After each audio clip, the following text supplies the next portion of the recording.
Yeah. Indeed.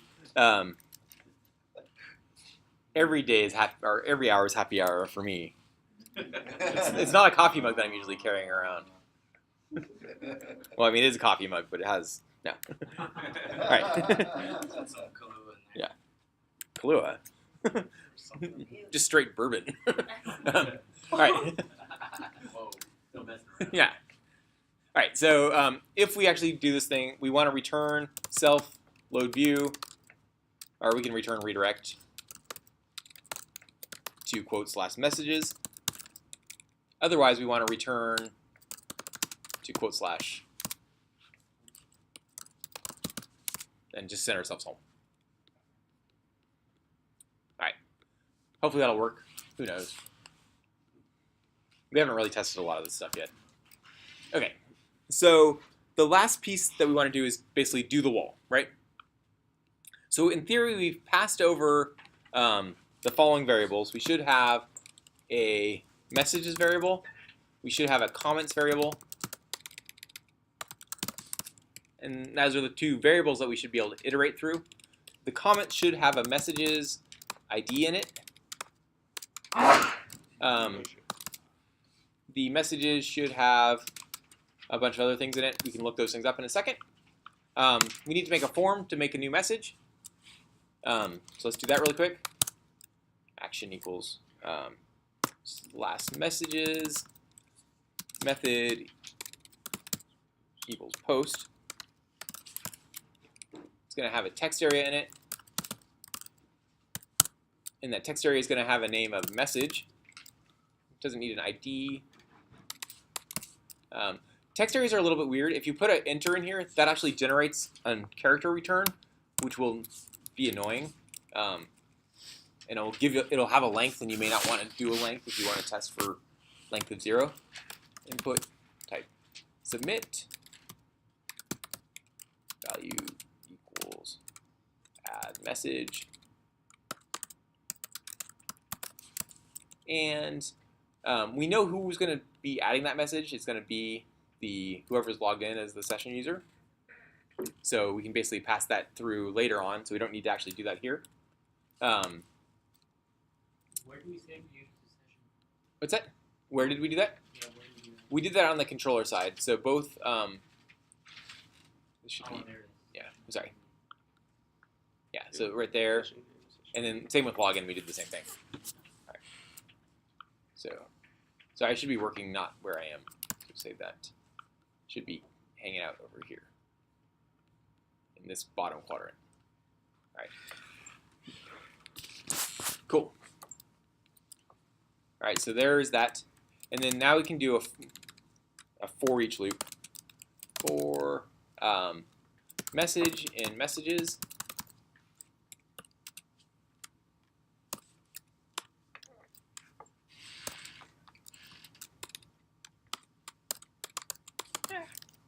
And for. All right. So this will get all of our messages, and all we want to basically print out is a bunch of things in front, right? So message bracket ID. I'm just printing them out just for fun. Message bracket quote message. So that's the element of the message that we're going to actually look at. We're going to print out message bracket code created at. This is a date time object, so we can do our awesome date format thing. Custom date. That's part of my library, if you guys didn't see me talk about that the other day. So it'll just basically format our date.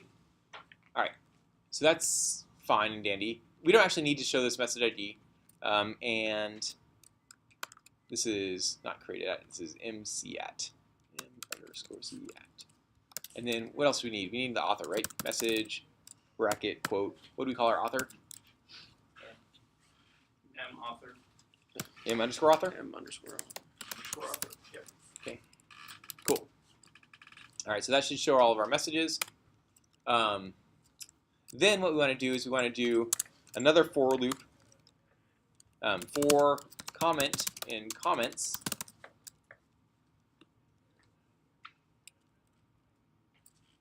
This is a lot of work for our little server, but whatever. And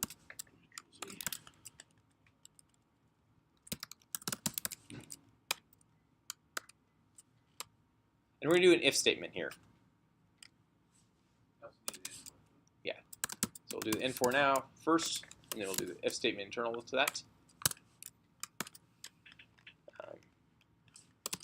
If comment.id, or bracket quote ID, is equal to, is it just equals in this one? Can't remember. I think it's just equal. Okay. And then we want to check to see if it matches, sorry, this should be messages ID, is equal to the current message ID. Bracket quote ID. All right, so we're basically in this loop, we're testing whether this thing matches the comment. Yep. If we call it message ID, what's that?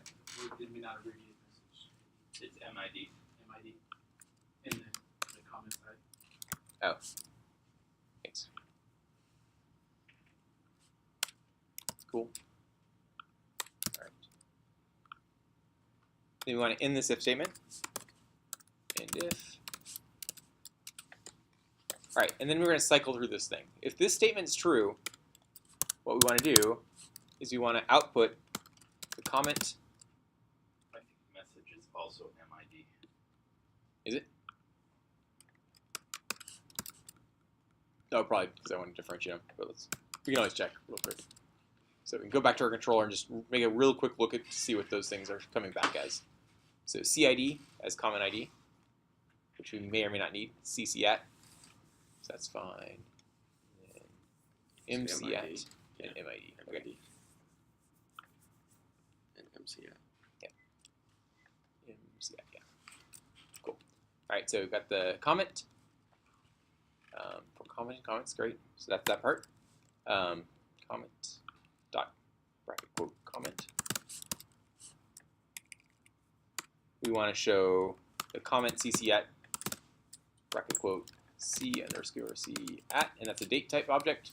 So we should be able to differentiate that thing using custom date. And we want to basically put out our comment bracket quote C author. All right, the other thing that we want to do for this last piece is for every time we go through the message loop, at the end of the message loop, we want to be able to let people make comments. So we want to be able to make another form here.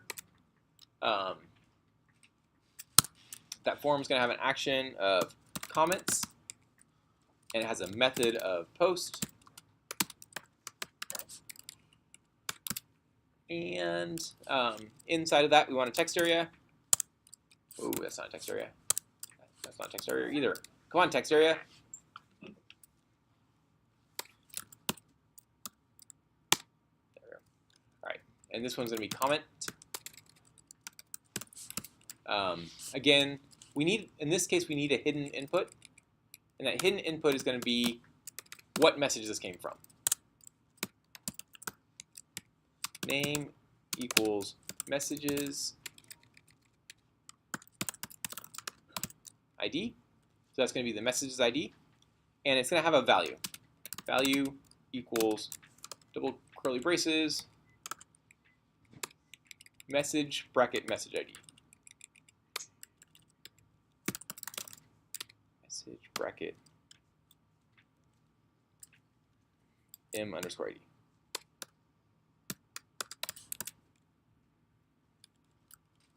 So basically what this is saying is we're going to be able to pass in what message our new comment that we just tried to create is going to be associated with.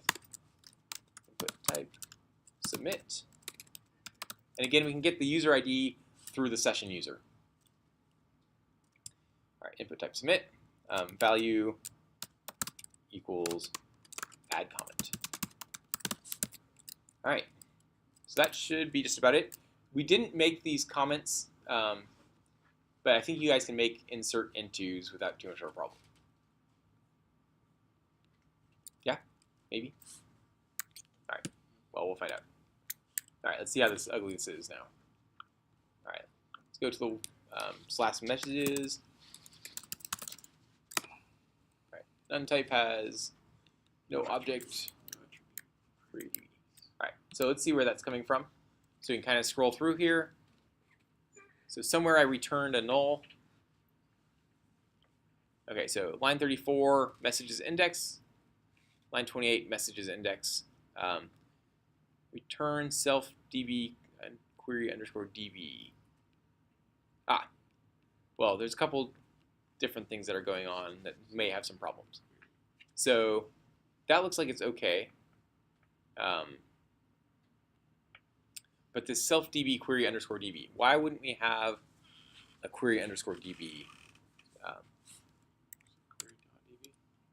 No, it's correct. So notice how like my self.db.query_db. yeah, that part's fine, right? Yeah. Okay, good. So notice you can see which files I've added and edited with this orange and green text. Notice there's something up here that's not So anything that's not edited is going to be is in gray. Are you missing a semicolon? That may be part of the problem, Well, have you Or, not sorry, database? but the main thing is that I haven't touched my database at all. So the things that you have to do to turn on a database, first thing, change this to true. Right. Second thing, we need to say which database we're going to use, and I think we call this wallDB, right? Is that the schema? Yeah. Yep. So that's the schema that we're using. Localhost, and the port 8889. Right. So let's give this thing a quick check. All right. So that's back up and running. Let's go back to the wall. Refresh that. Okay, that looks okay. And then messages. Cool. So there's one of the messages. All right. I don't know. Did I have any comments on this thing? Let's just check to see if we had any comments, and then we'll make some comments if not. All right.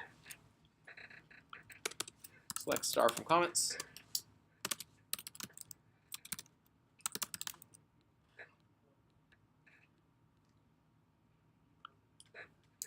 Nope, there are some comments, so our comments aren't quite pulling themselves up correctly.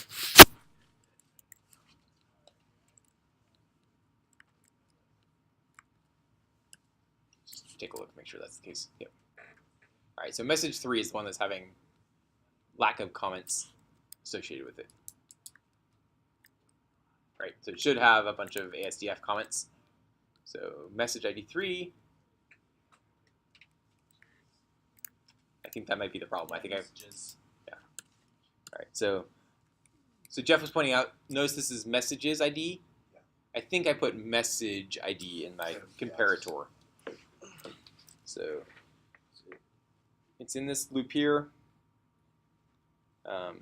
This if statement, message m underscore ID. That looks like it might be okay still. It might be this part. Is it in your SQL query? Yeah, so let's take a look. So I'm gonna it's gonna be in one of 3 places. Most likely it's right here. All right, so select comments ID as CID, comments.comment, that's fine. Create that, author, and we didn't even give ourselves a comments messages ID, did we? Do you guys see a messages ID for these comments? No. Okay.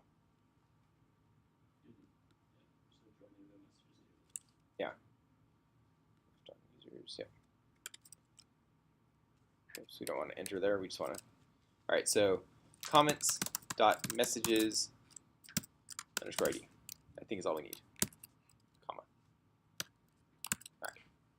So we added a field messages ID, and then we wanted to name it as m underscore ID, right? Because this m underscore ID matches this m underscore ID here. Okay. All right. Let's refresh that page. Abbreviated messages and that. There we go. Cool. So there are our comments. And there's the wall, pretty much. We didn't do the adding, but the adding is actually quite straightforward. Cool. Yeah, that.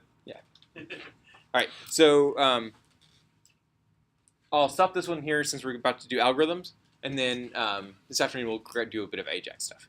Cool.